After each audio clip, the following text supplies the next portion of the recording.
Alexei Navalny sat on the edge of his narrow prison bunk, the cold from the Arctic floor seeping up through the metal frame. Outside, the wind howled like something alive, slamming against the walls of the polar wolf penal colony. He had lost track of time long ago. Days bled into nights. The sun barely rose in that part of the world, and when it did, it felt like a dim apology.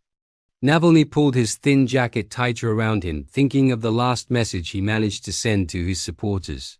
He knew they would never stop fighting, no matter how deep the regime tried to bury him. The guards had developed a rhythm with him, a rhythm of silence.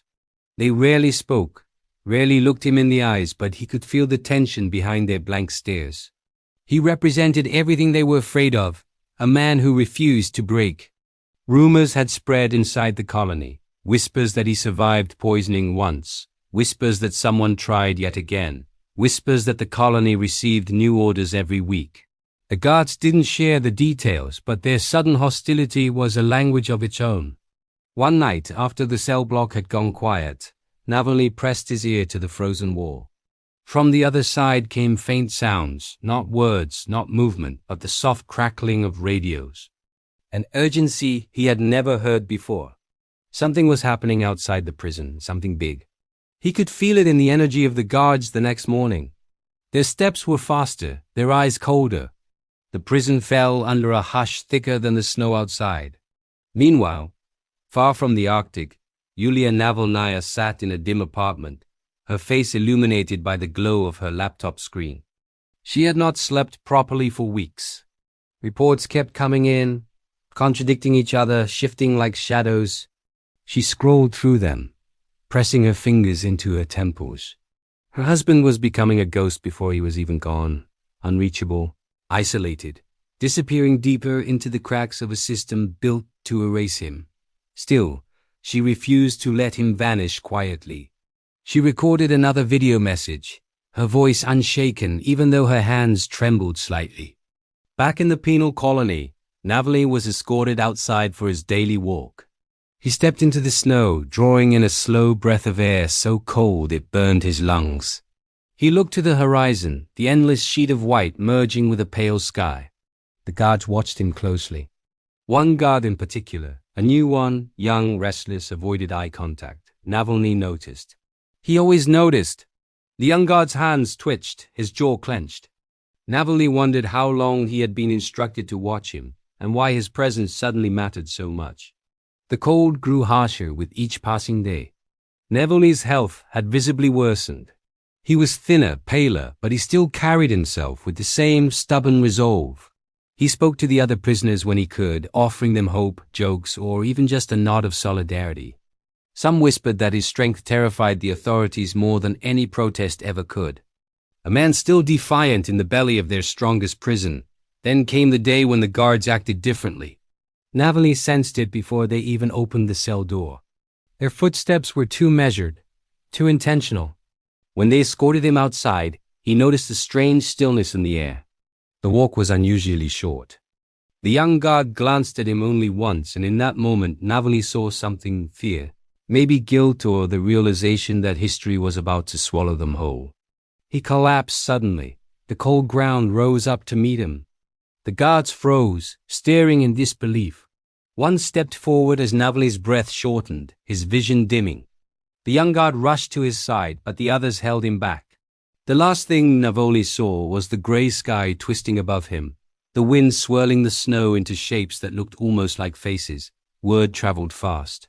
Within hours, the story appeared in small local channels, then larger ones. Sudden death, collapse during walk, no foul play. The official statements were released with machine-like precision. But the world reacted with suspicion. Navalny had been too strong, too stubborn, too watched. His family demanded answers. They were met with locked doors, cold shoulders, and endless excuses. When Yulia arrived in the region, the air around her felt heavier. Locals whispered as she passed. The authorities directed her from one office to another. Every door she reached was closed. The morgue, when she finally found it, looked abandoned. The windows were dark. A guard at the entrance insisted he knew nothing. She pressed him, and he lowered his eyes. They were hiding something. She felt it like a weight in her chest. She demanded to see the body. She demanded an autopsy. She demanded truth. But truth was the one thing no one was willing to hand her. Officials told her to wait, to be patient, to cooperate. But she recognized the pattern: delay, confusion, denial, a storm designed to wear her down. Meanwhile, Navalny's mother, Lyudmila, searched tirelessly. She traveled icy roads, knocked on doors, confronted officers who refused to meet her gaze. Sometimes they claimed the body was not ready. Sometimes they claimed it was elsewhere. Sometimes they said nothing at all. Days stretched on. The world watched, outraged.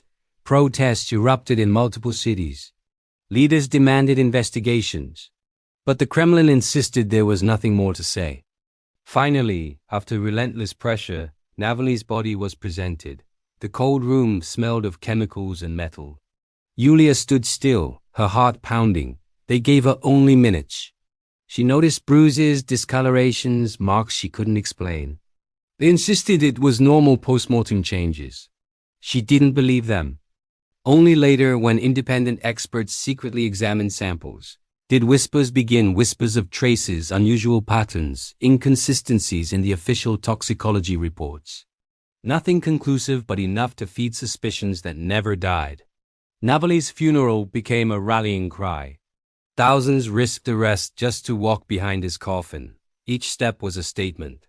Each flower thrown onto the snow was a promise that his story would not be buried with him. Years passed, but the mystery only grew. Investigators found discrepancies in timelines. Witnesses later claimed the prison guards acted strangely that morning. Internal memos leaked, hinting that higher authorities demanded extraordinary security measures days before his death.